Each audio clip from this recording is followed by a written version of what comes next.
Hello and welcome to Find Your Freedom, a podcast dedicated to helping you truly find freedom in all aspects of life.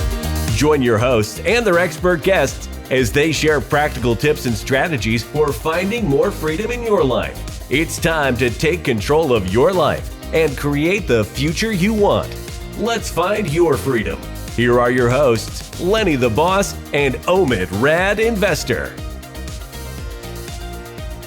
Boom, boom, boom, boom, boom. We are back with another fantastic episode of Find Your Freedom. And we have a super cool guy. He has a super cool name as well. Can't wait to jump into his story. But before then, we have something absolutely free for you. It's easily downloadable. All you have to do is go to www.findyourfreedom.com/freedom kit. Yes, www.findyourfreedom.com/freedom kit. Absolutely free, easily downloadable. All right. So this next guest that we have, right? He's committed to serving all adults that need special housing. He helps with homeless people that are facing all different types of challenges in their life and that is looking for a secure accommodations. Man, they call him the fireman flip. Tony Daniels, what's up, brother? How you feeling? I appreciate you guys having this. It's going to be a blast.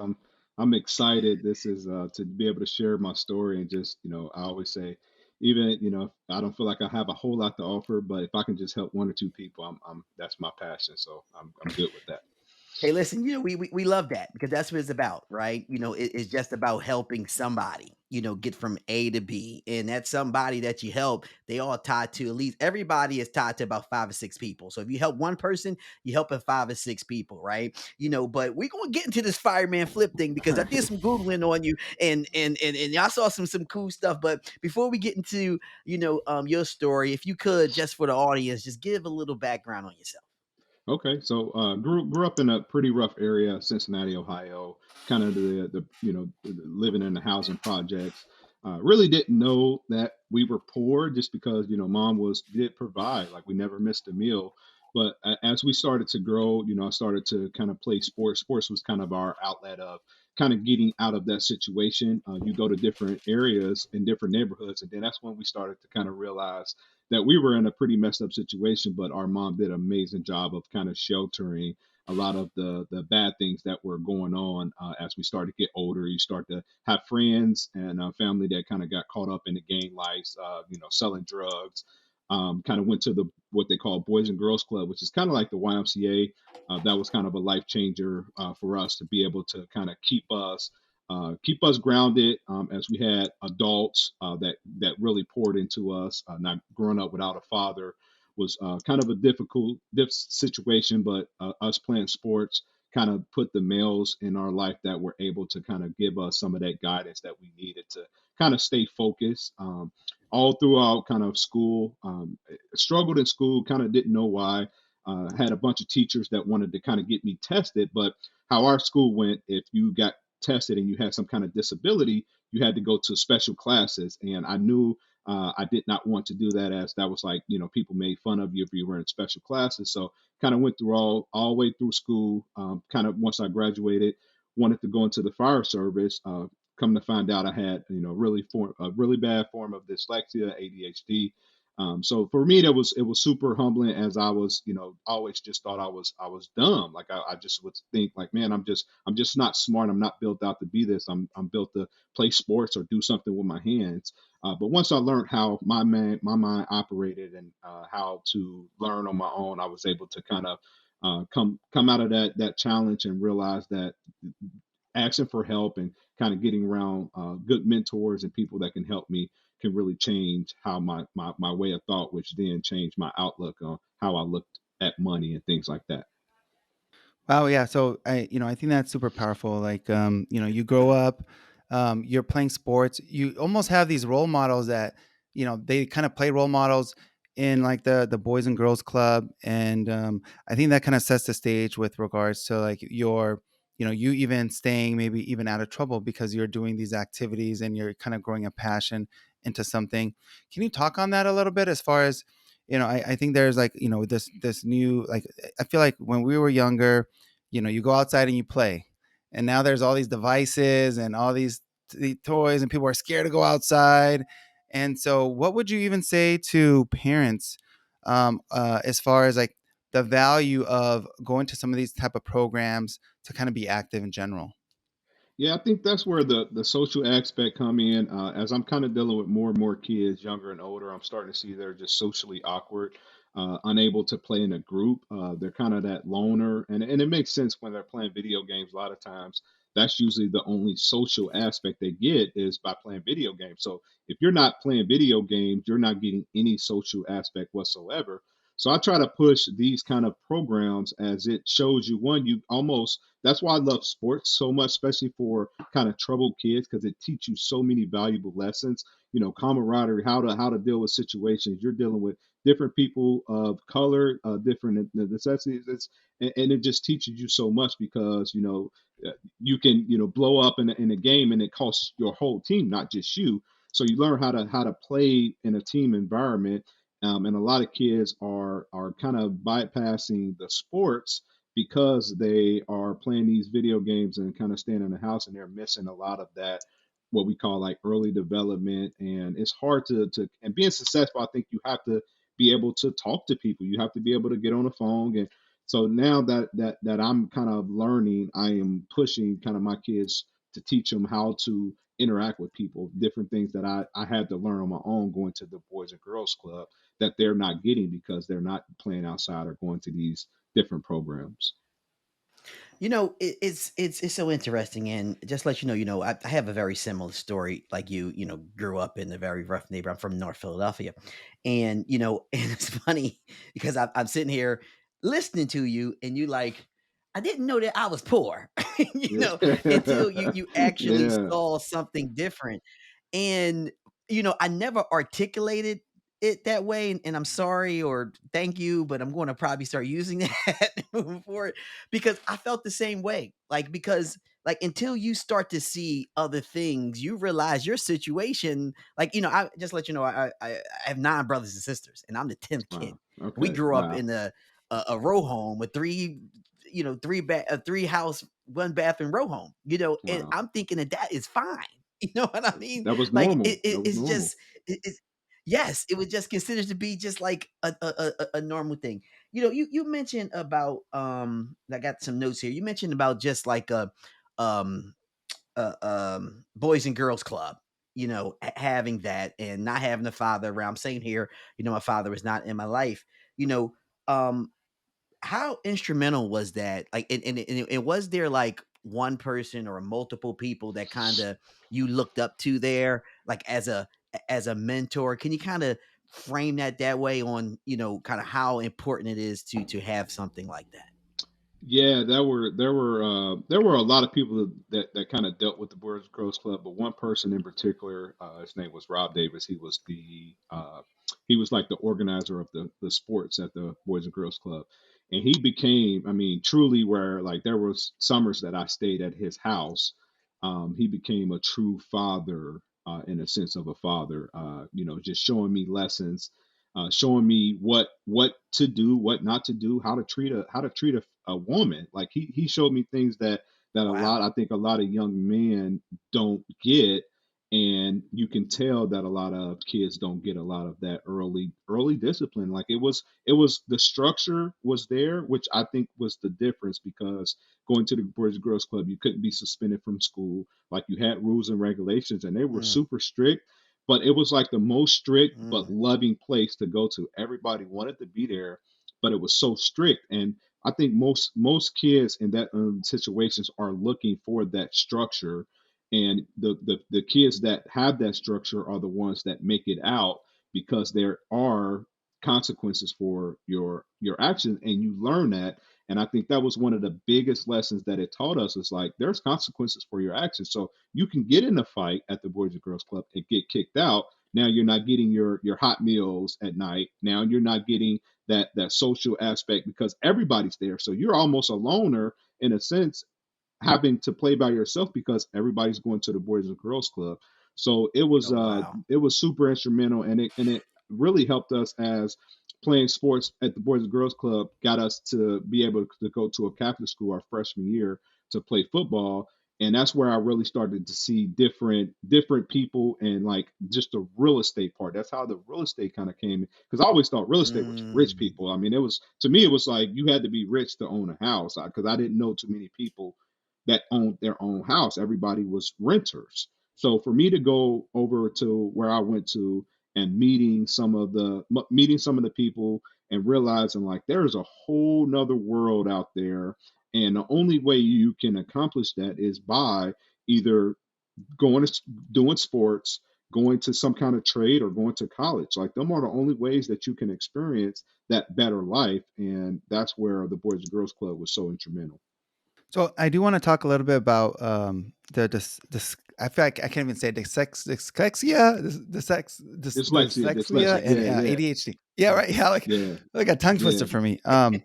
So I think sometimes there's limiting beliefs that we all have. Like sometimes we even question like what we're capable of, or somebody tells us, a doctor tells us this diagnosis, or a teacher tells us this grade, and then it gets us to self question ourselves as far as like what we're capable of. Um, so walk me through that, because I think a lot of people struggle with that. And how do you overcome that? And then like what sort of mindset did you develop, or through the struggle as you're kind of overcoming that? So, and I'm just now really getting comfortable talking about it. But I'm starting to meet more and more kids that suffer from it, that now are meeting me like, holy crap, like he done it. Now I'm speaking to more kids. Got parents contacting me now that they know that I'm dealing with the issues, because it's never goes away. You just learn how to adapt. So, how my mind Mm. operate, almost too much information is no information. So I'm having to really break things down, and also having to read something multiple times. So I have to listen to the audio version, and then I have to read it. Then I have to go back to the audio version, and then I have to reread it. So by that time, I not wasted, but I've invested so much time when I'm learning. So then, it feels like I'm never going to get to that point, because I'm having to revisit a lot of the same information in order for it to stick. And once it stick, I've got it. But until I'm able to get it to stick, it's a struggle. So I'm still dealing with that. So a lot of people think like, oh, you overcame it. It's like, no, I didn't overcome it. I'm adapting to it and learning how to deal with it in a sense, because even as I went to paramedic school, which was, I mean, one of the most difficult things I ever had to do. Even the program director tried to talk me out of it, because he was like, this is going to be, almost impossible. And I said, well, just give me a shot. Let me get through it. If I can, I'll do it. If not, just let me be. But I had all these different, Mhm. I was able to get things on audio, and I graduated at one of the top of my classes, and it was a lot of hard Nice. work and dedication. So it was definitely not easy, but I wanted it, and that's where I had to shift my mindset. So now I'm kind of in, pretty heavy into just how important the mindset and being around the right people who are going to encourage you, but still hold you accountable when you get to them points to where you're like, I'm ready to quit. You got people that's like, no, you're not going to quit, which was my wife. Like I was ready to give up on firefighting and just go get me a factory job, because I Yeah. had a factory job before I started, and I was making good money, and I Right. didn't have to think. There was no thought process involved. So I was happy with Yeah. that, but I wasn't Mm. happy. I was happy with it because I didn't have to do much thinking. It was pretty minute, but I wasn't happy inside Right. because I wasn't able to do what I was really meant to do, Wow. which was help people. So she pushed me to continue, as it was super hard. But once I got through it, just with the knowing how my mind operates, I was able to kind of break them things down. And I'm still learning how Mm. to break things down, even when I'm going through real estate. This has been like almost that same challenge of paramedic school, because I'm feeling like I should have got things already, but then I don't, and it's like, okay, I just got to break it down and reread it, and then once I got it, I'm like, okay, cool, I understand it now. So a lot of people think That like you know that's dyslexia is just reading backwards. You hear people like, well, you look at things backwards. It is so much more. It's the yeah. the comprehension of words that you get. Like things struggle for me when it comes to numbers and direction and all these different things that I've just learned Mhm. how to adapt to it. Now, one of the things here, and thanks for sharing, right? Like, and congratulations for how you approach that, because someone going to sit here and listen to this, and they're going to be in the same shoes as you, where someone going to say, "Oh my God, it's going to be challenging for you to do this," and you just say, "Hey man, give me a shot." And hey, look, if I do it, then great. We all happy. If not, I move on and do something else. So I'm happy that you shared that. But more importantly, if you don't mind, you mentioned that this is a everyday struggle of yours. That means that you wake up every day and you deal with it, right? So two things that comes to mind for me. One is knowing what works for you, like, and how did you identify that? But the second thing I think is more important is, what do you do to deal with this every day? Because there's going to be people who's going to listen to this and say, "Man, I'm in the same boat as fireman Flip here." Like, what are you doing? Is it foods that you're eating? Is it something you do in the morning that sets your morning off right? You talked about mindset. Like, if you don't mind, like, share some tips that really help you. So, just to be completely transparent, a mentor, just a mentor to break the process down for me was a game changer. Like I said, for me, too much information is no information because I get so overwhelmed and I'm just like, I'm not going to do anything. So I sought out a mentor that broke the process down and said, okay, yes, you want to buy this house, but you have to do this first. If you don't do this first step, nothing else matters. And he had me read the book, The One Thing by Gary Keller. And for me, it was the breakdown of the process, which then showed me that I needed to be able to break down and time block. So for me, time blocking is huge because I got to know exactly what I need to do for that day. I've got to write that down. And my wife makes fun of me because for me, it's like if it's not on a checklist, it doesn't exist. Don't tell me something over the phone. Don't send me no text. You want me to do something? It ain't happening. If it ain't on a checklist, it ain't gonna get done. Not Because happening. I'm just a checklist guy. Like I'm good at, okay, I need to do this. Let me do X, Y, and Z. But if it's not wrote down, or for instance, like if you tell me something and I don't instantly do it right then and there, I'm going to forget. So I know that. So now it's just putting them process into place. So now as the night falls, I usually have my checklist of things that I need to get done. So I go kind of that priority. What needs to get done and what's going to move the needle. So that's where that one thing book kind of what's going to move the needle. Yes, you've got all these different things that needs to get accomplished, but what are your goals?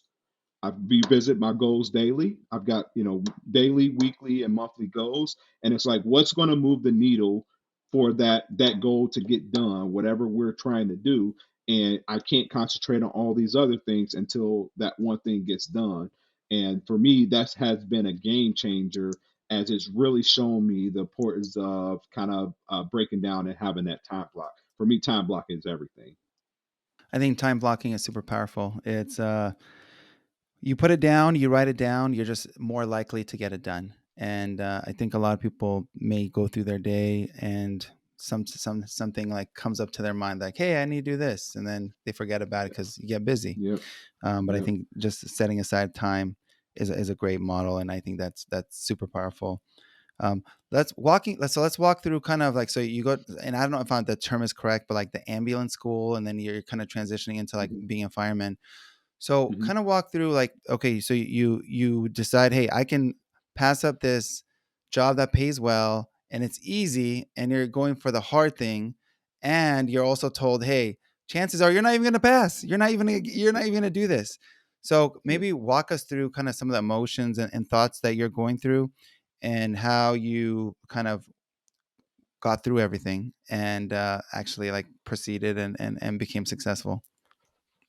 Well, honestly, I had a lot of the same thoughts. Like, what am I doing? Why am I doing this? Is it important enough to me for me to struggle through this process? But for me, I kind of, set my goal, and I think that's kind of where, being around the right people that kind of encouraged me and kept me motivated. My wife was so instrumental. I mean, she kept me on task. There are like even I remember, a couple times we had like right before final exam, I'm like, this is silly. I'm not doing this. I'm gonna just go get me a job like everybody else.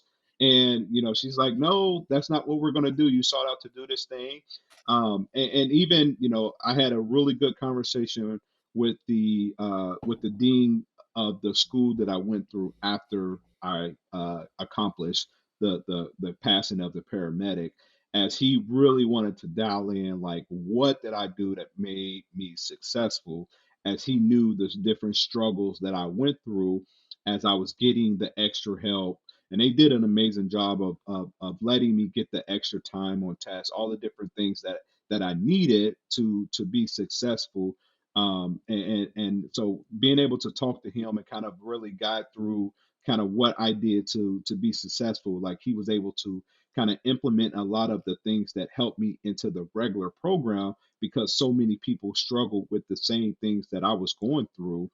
So that was super instrumental for me to be able to explain to him, and then him kind of tell me, like, man, this was amazing. I want to be able to pick your brain. So I felt like I had really accomplished something going through that process, because it was really hard. But like I said, just having the right people around you is usually the difference. I think if you got a bunch of people that are W-2 employees, right? Like, you get in that mindset of a W-2 employee, right? So that was the big shift for me, is like, when I'm getting into real estate, I've got to get around people who are doing this, because worst case scenario, like I always tell my wife, we can always work a W-2, but I'm going to give this thing a try, because at the end of the day, worst case scenario, I'm a W-2 employee already. So I'm going to just continue being a W-2 employee. So I've got to give this thing a shot, not to get too much off topic, but that's where, being around the right people, and it kind of goes hand in hand. Cool. Now, I wrote a couple of things down that you mentioned because it's powerful, right? So here's the words that you constantly keep stating, which I love: mentor, goals, time blocking. And then you say surround yourself with the right people. But the right person that you constantly keep saying is your wife, Yeah. right? Yeah. So before we get into, and I think we need to, um, touch on that. And I want to get into, how you helping the homeless, and accommodations and into these housings. But let's give a shout out to your wife, man. Yeah. Let's talk about Yeah. her just for a little bit, because how instrumental she is to you guys' success. Yeah, she doesn't get enough credit, and I'm now starting to get to the point of knowing to give her more credit when credit is due.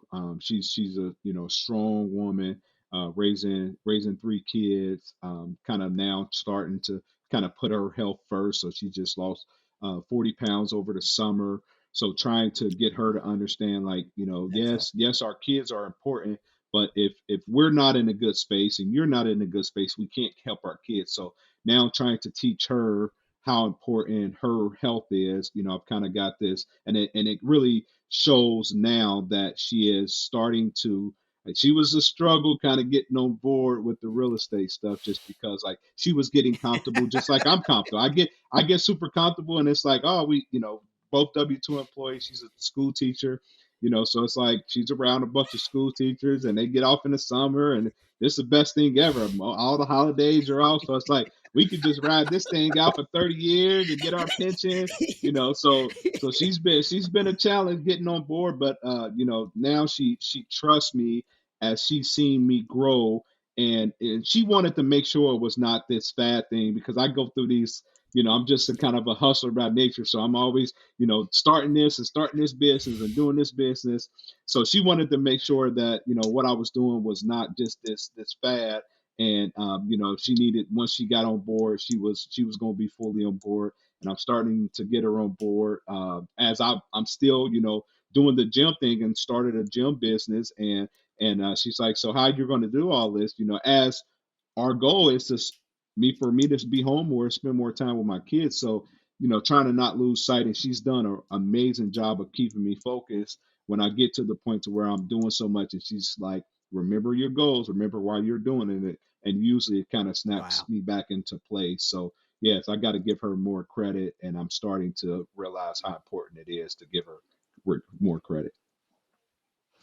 Boom. Got to give it a Yeah, shout out, man. Got yeah, to give it a shout yeah. out to the better half, man. Yes, yes, yeah. They So definitely, they yeah, definitely. Obviously, we're I, we're doing our thing, and we don't realize how pivotal of a position they play. And I've seen having the wrong person on your team and what it can really do, right? Having that wrong better half can really be detrimental to your success. So, big shout outs to that. So, So this is what I'm getting out of just our discussion today. I think you just naturally have kind of pursued the harder task, and you're constantly trying to push yourself to kind of see where you can grow and what the possibilities are. So it's you could have done the factory jobs easy, moved on, you're the fireman. So let's move the story along. So now it's like, hey, I'm doing the fireman thing, but now I want to do some more. So, walk us through yeah. kind of like your thought process and how you decide to kind of pivot into other things. So I was doing a lot of the gym stuff, speed and agility before I got with the fire service. So I was kind of doing both, and my goal was to be able to get away from the. So we do 24-hour shifts. So we're gone 24 off 48. So we do 24 off 48. But I had another part-time job, so I was doing a 48-hour shift in a row off 24. So obviously, growing up is just trying to know that a father figure is super important. As I had kids and really wanted to be in their life, I was spending a lot of time at the firehouse. So I started to kind of get into some training because me and my oldest son was kind of bucking up against each other when it came to training. Obviously, dads don't know nothing, parents don't know nothing. So I kind of added, some of his friends, and it grew a little bit quicker than I thought it would be. But it's been a blessing. I mean, we just hit like 98,000 followers on Instagram, and it's just Boom. going amazing. Just hired my first kind of employee, so it's been a great asset. But for me, my passion is to help, and I've been helping these kids through the process. But my goal is to help those who can't pay me back. Right. That's my saying. Like, I want to be able to help people who can't pay Mm. me back, who can give me nothing in return, but a thank you. Right. So that's where now the transition to real estate, got into some real estate. Again, never thought it was possible. Thought real estate was for people that were wealthy. We just happened to buy a house in a really good area. Didn't know this area would appreciate like it did. So that's just the value. That shows you the value of real estate. So we were able to, do a cash out refi on our home. That was the kind of the starter piece for me getting into real estate, and just to really show people, like, people are doing what I did times 10, right? They're doing cash out refis times 10. So it's like, for me, it was like a wow moment. So once we did that, it really sparked my interest. I started to dial heavy into the podcast game, and man, I never looked back. So I got my first property. Same day I was closing, had a realtor kind of reach out about the second property, and we got that property and rehab that, and now we're kind of heavy getting into, so it's kind of two different pieces. So we're getting into the adult side of shared living, group home for homeless vets, and we're also in the process of getting certified to help youth who are a ward of the states, to kind of help them through the process, to basically give them what I call that boys and girls club outlook in our setting. So we're really kind of heading the financial literacy. So we've got what we kind of call our four pillars. We've got physical health, meaning, like, if you're not physically able to work and you're taking a bunch of medications, that's not good. So we've got our physical, our mental, our spiritual. And spiritual obviously sometimes get kind of, where it's like, you hear people kind of for or against God. Like, it really doesn't matter, because we're just giving people hope. We want you to have hope, right? Mm. Our goal is to have hope. So whether you believe in God or not, we're going to treat you like the same person, because we want you to have hope. So we've got our Hope. our physical, mental, spiritual, and financial. I think all that with the four pillars have to be in sync. Without one, the whole house falls. That's how I look at it.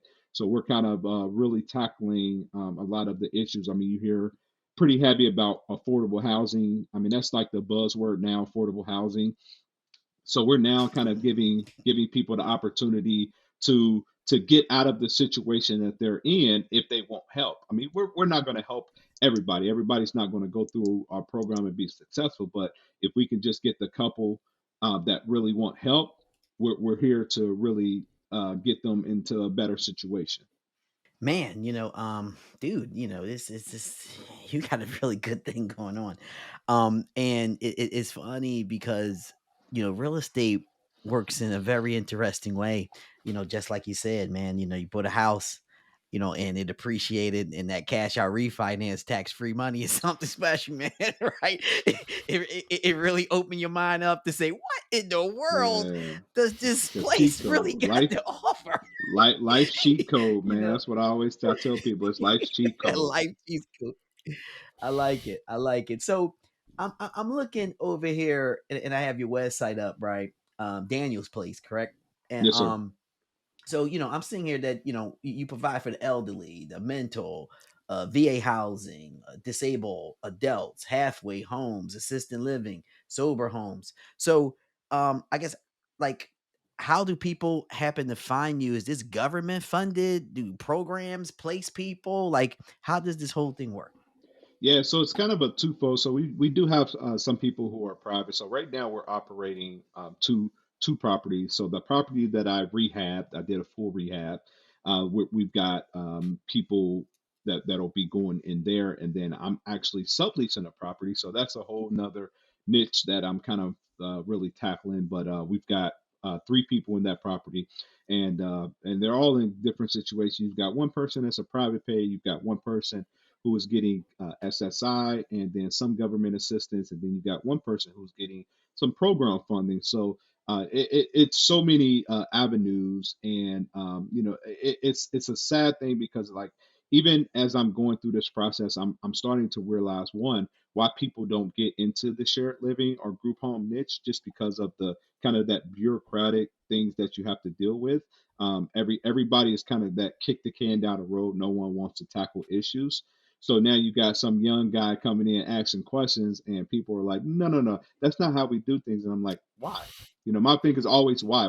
Why do we do it this way? Well, this is how we've been doing it. So I am kind of screaming at the rooftop as I've got this philosophy. You're going to either put into the pot or take away from the pot. Meaning, either you're going to help someone with a hand up or a hand out, right? So now, as I'm starting to kind of build this process, I'm trying to implement, trade school. And the first thing is what people say is what? Who's going to pay for it? And I'm like, that's funny. I've never heard someone say, we cannot put this person in jail because we don't have the funding. I've never heard someone say, no, he's not going to go to jail today because we don't have the funding. So I'm asking now, how do we reallocate that money in order to help this person? Because what is the ROI of us helping him now with the hand up versus the ROI of sending him to jail, him getting out, recycling that process, and him going back to jail? So I'm kind of, really, really tackling the different things that will help someone. So there's all these different programs and different government assisted programs that are out there. It's just really getting in front of the right person that have access to the funding. I think there's not enough information about this, and there's there needs to be a lot more compassion for just all communities. I think, like you said, there's housing is limited, but I like you're saying that you help those that can't pay you back, and I think that's super powerful because with goodwill, I think somebody will take care of your place. And so I know when we've interviewed people in the past where just like a sober living house, and the feedback that I got was, "Oh, like that sounds cool, but I'm like they're gonna, there's issues that I'm gonna have to manage, and Mhm. they're gonna damage my place, and but I think you take a very different approach of, hey, let me provide all the resources, let me help you, and I think people feel that, and people will give back. I think with their goodwill, and so maybe can you speak on that a little bit as far as speaking to somebody who's maybe on the fence of wanting to get involved in this but are concerned about, hey, like there's a lot of risk and I'm afraid, or with the community that I might be serving. Mhm. Mhm. So I think that's where, trying to get into the kind of that risk versus reward, right? Like you hear people who deal with regular people who are W-2 employees that mess up their house, right? So it's like, what is your risk tolerance, and what are you willing to manage, right? So when you're dealing with, you hear how Section 8 gets a just a crazy terrible rap, and it's like, yes, you're going to Yes. have people that tear your their things up, but that's where your process has to be solid, to where you're doing your due diligence as people are coming in. Like, we've got to, we're starting to build our system where we're interviewing the people, we're going to where they are, we're asking all these the right questions, and if they don't work out, we get them out. And the beauty about what we've got going on is we have somebody that basically will be on site. So instead of us realizing that, 6 months down the road that this was broke, or that was broke, or they tore a hole in the wall, we're going to know day one when these issues come up, and we're able to tackle these issues day one. So there's not a week or a month that go past before we're able to tackle these issues that most landlords don't hear about until someone's moving out or somebody's complaining. So that's one of the things I can tell somebody that's on the fence too. I think we've got to get into a better habit of saying, you can still have be rewarded while helping people. I think that's sometimes the difference. It's like, well, I'm helping this person, I'm not supposed to get rewarded. At the end of the day, if I'm not making money, I cannot help someone, right? I can help somebody with me being given my time, right? They still got to live somewhere, they still got to eat, they still got to have these different programs. So we've got to be able to be sustainable enough to be able to offer these different programs. The only way we can be sustainable is by making money. That's why a lot of the government assistance that they get usually pay a little bit more, because they realize there are risks with that. So it's that, what's your risk versus reward tolerance, and being able to be okay with that. But I think the difference is having that process and system in the place, so things are being caught early versus, having a regular rental where you don't realize and hear about them things until later on, and it's kind of sometimes too late at that point. Process, process, process. And you try your best to just filter through what you can filter through, and there's going to be one or two that always get through, right? Yep. Yep. But having the process is key. So having these facilities in, neighborhoods, um it's the outlook to this is not that is the most favorable thing that anybody want in their neck of the woods, right? So how do you deal? I guess two questions. One, where are your properties located? And then two, how do you deal with the neighborhood, the community, to ensure that everybody there, is excited and not excited, but there's no issues and no problems with you having these type of facilities where they live. Okay. Yeah, yeah. So my first property is in a place called Middletown, Ohio, and then the other one is in Hamilton, Ohio. So a lot of the areas that, you will see a normal group home or shared living is usually, places where the homeless are kind of overwhelmed. So it's like, now all these places are now trying to, what they call, kind of that gentrify that area. But you've got, you've got these nicer homes or these nicer businesses where homeless people are hanging out. So for me, it's really explaining that avenue of it, and then kind of really showing them the cost versus reward aspect of it. If we do what we're supposed to do, now this person is going to be a really a law-abiding citizen, because now they're getting the right medication that they're going to get, because the majority of them have some kind of mental illness. So now, instead of them hanging on the street in front of that business that you're wanting to be successful, we're able to take them, put them in a place, give them the resources that they need. Now they're able to work, they're able to get off that street, get away from that property that what now you're talking about that property being ran down or devaluing because of the homeless being in that area. So both of the areas that I discussed are very overran with homeless, and you can't go into most of the businesses without someone begging or things like that. So it's like, would you rather have that, or would you rather us to be able to take these people and put them in a place to where they can get the resources they need, so when they do come out now, they're not begging, they're actually going in and buying Mm. something. They're buying that coffee now, they're buying that lunch versus sitting outside and begging as people come in, because Oh, now wow. people don't want to go. So that's usually my take on it.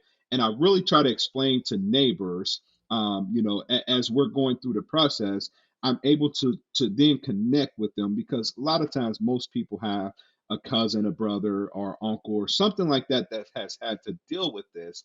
They're just, obviously, no one wants someone living next door to them.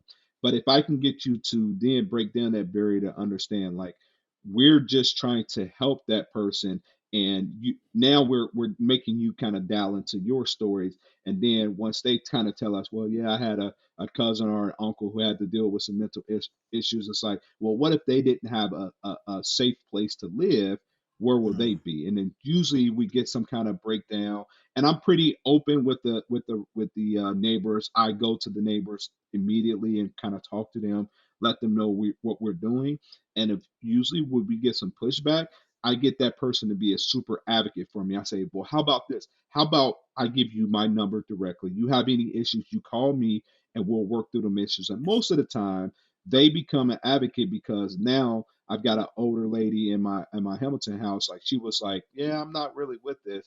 And now, like, she's baking them cookies. Like, she's doing these things Oh, because nice. I've got a working relationship with her. And I'm texting her, hey, what's going on over? Everything's good. Oh yeah, they're good. They're coming in and out. She's like, oh yeah, I took them some cookies over. So now I've got her almost, being a real good advocate for me. And that's usually that breakdown. I think communication is usually the issue. Breakdown in communication a lot of times can be issues, but if I can communicate, we can usually solve the issue. Because I think a lot of people have the same goals, right? Like, everybody wants to be able to not help somebody be on a system. Like, that's all you hear all the time. It's like, I don't want to pay somebody to be on a system. It's like, well, let's do something about it. And this is one of the ways we can kind of help, because at the end of the day, I don't care what resources you give me. If you don't go home to a safe environment, you're living on the street. I don't care what kind of financial literacy courses you have. If you're living on the street or going to a homeless shelter, none of that matters. I don't care what kind of job you have. If you're living on the street or you're going to a homeless shelter, none of that matters. Yeah, so I like how you turn the neighbors into advocates, because I think there's always going to be people that have bias. So like when I'm setting up an Airbnb, you get a mix. You get somebody who might be an Airbnb operator, or you might get somebody Mhm. from the local community who's very anti. But I think being proactive, having that conversation, discussing the intent, what Mhm. and almost being collaborative, allows for a much better environment and open communication. So when because something is going to go wrong at some point, but at Yep. least Yep. somebody has an avenue to have a voice versus you know acting out, whatever that looks like, acting out, calling the Mhm. city, calling the whatever that is. And so I like that process, and I think more and more people need to do that more often. I think we don't do that enough, and I think that's what creates division and you know he versus she, Most or people just want whatever to it be is. So heard. that yeah. Yeah. Yeah. Most people just Yeah. want to be No, heard. I mean, that's absolutely. just what it is. I'm a listen. I feel like I'm getting better at really listening and letting people vent, and then we come up with a solution. But most people just want to be heard. Most people that complain, they want to be heard. So it's like, if I can give you that avenue of complaining, and then it's like, okay, so what's our solution? And now I make them feel like they're making the choice. They're making the solution, because we're kind of coaching her through that process. And now, like I said, she's our advocate, because I made her feel like she made the choice of them being there. No, 100%. And I want to keep talking about this, we didn't even really get to talk about your business involving like the fitness stuff that you do. So I feel like there's like we have to definitely have a part two. So I know we normally transition into the find your freedom question. So what does that mean to you? What does find your freedom mean to you? Yeah. So I go back to being my freedom is being able to help someone else find their freedom. Like that's my ultimate goal. How do I help others find their freedom? How do I give someone the opportunity and the pride of the freedom process, whether it's freedom of time, freedom of money, getting them to understand that, how do we solve issues? It's either freedom of time or freedom of money. I'm at the point to where I want freedom of time. I want to be able to do the tasks that I want to do, be able to play football in the backyard with my son and not have to be stressing about what's going on. That's where processes and systems come into play, but for me, at this point in my life, it's helping others find their freedom. That's my goal. That's where I get excited about. I get excited about people doing things and putting them in positions to kind of that overflow. If I can do enough to where my cup is overflowing and people are able to catch that, and then their cup overflow. If we're all catching some overflow, we're in a position to help more people. Man, I love that, right? Making it about someone else. We don't do that a lot. It's usually, always kind of self-centered, and having that outlook of helping other people first, then the doors always open up in Yeah, abundance when yeah, you do that. yeah. But look, man, you're like a wealth of everything, man. You're a fireman, right? You sports and agility.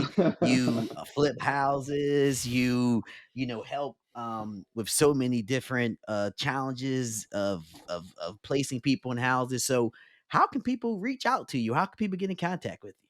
So the best way is I'm pretty active on Instagram. So it's you can either get in touch with me at BTB Speed on Instagram, or Fireman Flip on Instagram. That'd probably be the best way to get in touch with me. I'm always willing to help people. I know time is the essence. Like I would say, like I said, find a mentor, find someone who's passionate about helping people. I can tell you one thing. One thing I really, really, really, did I say really, enjoy about real estate is most people are willing to help other people. I've not seen any other industry like this where you're literally finding people who are willing to give you all the information that they've ever had all the time. And they just want people to listen. And if you're able to actually do what people tell you to do, you get more people that are willing to help you. So don't be that person contacting everybody and asking how do you do this, and then don't react, don't act. Be that person to act, and more Don't people will be be that willing to guy. help you. Yeah, don't be that guy. I hear you. So listen, man, we're coming to a point where we do the boom session. So how we gonna do this is I'm gonna count to three. One, two, three, and all three of us gonna say boom in a uniform manner. So let me get a little thumbs up, a little head nod or something. Let me know Yes, everybody's sir. ready. Yes, sir. All right, perfect. All right. On three. One, two, three. Boom! Awesome, awesome, awesome, awesome, awesome. Check this out here. We had another guest on Fireman Flip. Love his name. He just packed with value. Today episode was just about everything that we approach life in so many different ways, and you have to sit here and ensure that you have your surroundings correct. Make sure that you have goals at hand. Make sure that you have a mentor who can sit here and help you follow a path of success and greatness for you, because everybody's mentor is different, and it really doesn't matter if it's man, doesn't matter if it's a woman, doesn't matter what industry they're in. What matters is that they have an interest in you and an interest to lead you to the right way. So what we need you to do is listen to this episode and leave an honest 5-star review. That's the way that we get more and more and more great episodes to you. Also, we want you to take this episode and share it. Share it with all your friends, all your family, your mother, your sister, your brother, your aunt, your uncle. Share it with all your coworkers, the ones that you like and the ones that you don't like. Until the next episode of Find Your Freedom, we talk to you soon. Peace. Peace. Yes. Thanks for listening to Find Your Freedom. Be sure to subscribe wherever you listen to podcasts. While you're at it, please help us spread the word by leaving a rating and review and sharing the podcast with friends, family, and colleagues. Until next time, get out there and find your freedom.